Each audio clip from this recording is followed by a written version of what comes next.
do with this? Ron? Again, the board has a technical memorandum from my office. As we touched on earlier, the noise attenuation study that actually goes back some years has been refiled, just for your records to make sure it was complete. And that study actually addressed the original proposal, which had a few different operations, including wood processing, but the conclusions applicable to the soil processing still remain valid. And the mitigation that was identified in that study had been offered by the applicant, so they're willing to address those mitigation measures. So at this point, relative to seeker, the board really just needs to determine whether the mitigation now being offered addresses all prior concerns relative to the noise. Relative to required referrals, a new referral was made to Putnam County Department of Planning at the request of the attorney. That's been done, and I think the board is currently awaiting a response, so that's still an open issue. Any comments that they may wish to offer obviously should be referred to the applicant for response if they see any areas of concern. There were just a few technical issues that we still sought clarification on. The applicant for some time has identified enhanced landscaping along the project frontage. I just want to be sure that the board reviews that to the point of determining whether it's acceptable or whether any further enhancements are required. As the consultant had pointed out, this application has been around a long time, and I couldn't verify in the files whether we had seen an updated stormwater management analysis to address the current proposal and extended disturbance. So I'm just asking the consultant to submit that information just so we can be sure that the stormwater management facilities are properly sized. And the board had previously had some discussions with the applicant over the intended hours and days of operation, the number of on-site employees. I just wonder if that could be clarified for the board's purposes, just to understand it. And then I'm suggesting that the type and extent of contractor's equipment that's planned to be stored on the site, that be identified on plan or presented somewhere for the record. And obviously, once you're satisfied with all those project details, you can consider action on seeker and consider action on the site plan application. Okay, also, are we to consider whether to have another public hearing?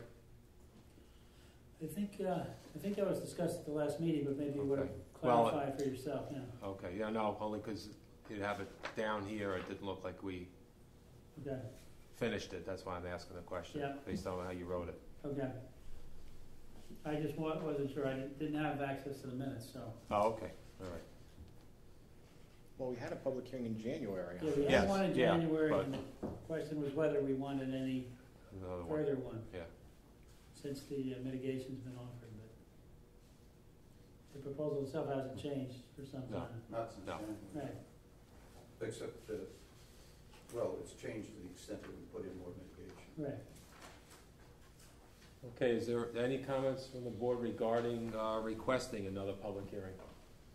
Feel it's a change enough to warrant such? No? No.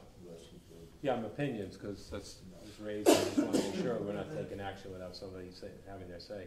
The public comments were mainly concerned about the trucks coming out and the effect on the traffic, so they're coming down the hill. Right. That's not changing. No, I don't personally see a change to warrant it, but I just want to make sure there's nobody has Right, and I think part of the mitigation currently being offered is the additional signage that actually came out of the energy traffic study.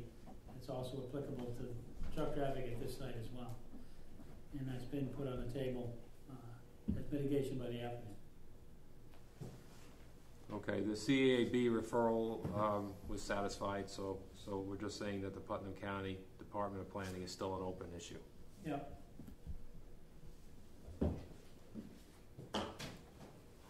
But that clearly your obligation to respond will expire before your next meeting. You want to consider directing resos to be prepared. Okay. Need a resolution requesting resos to be prepared. Mary Ellen, second. Neil, all those in favor? Aye. And I vote aye. Thank you. Okay, thank you. Okay, moving on, the new Friary at Graymore, special use permit and site plan, P.O. Box 300 Garrison, this is a new submission.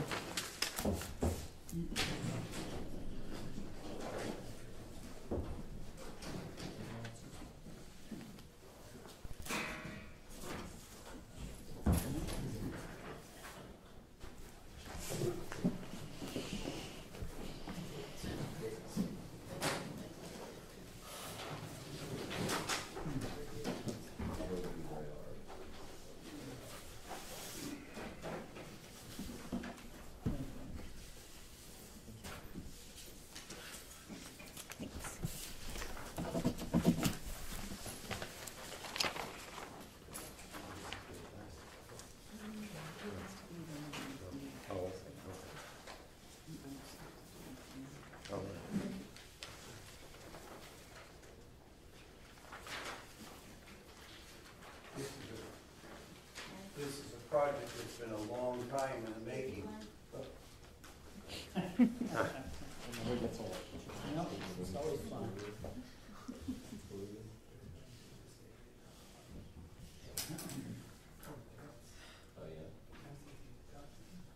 I'm sure you're all familiar with the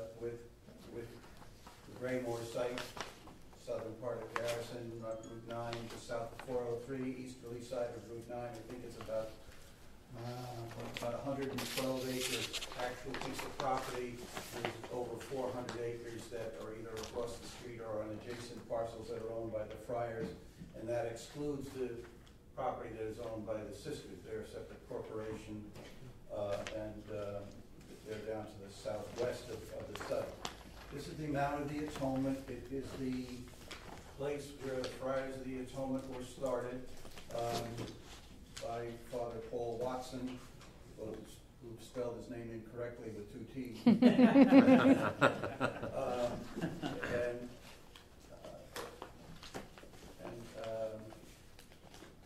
they started out with a chapel, which is this building right here at the easterlymost edge of this large building, and the original friary was right in well, it's this next building here. So it started out with these 2 small buildings, which are to remain.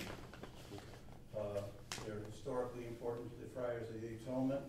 They are the founders' quarters. They are the first chapel, and they're to remain. We did have we did make a previous application. The application was to the zoning board because this is a special use permit project. And at the time, under the old law, that went to the zoning board. It was closed by the zoning board for lack of action on the part of the Friars. And frankly, they got hit by the economy and just couldn't go through with it. This is a much less ambitious project. But the Friars, and what you have is the main building is called Pius, and it was built as a college. It was a seminary college, and this building was originally supposed to be part 1 of a 2-part building that would flank the Mount of the Atonement that comes through the property. At some time, this was built in the late 50s. The connector building here was built sometime prior to that, I don't know when. In the original application, we did study this building, and I don't think I've turned it in, but I will turn it in. There's a report regarding the building as to their significance from a historic point of view. They are not historically important except to the Friars, but they want to keep them. And they were going to move it on the old plan and reconstruct it, but that's no longer part of the plan. So that's what you see today. You come up from Route 9, you go to this lower parking lot, and you see the most exposed part of this large building.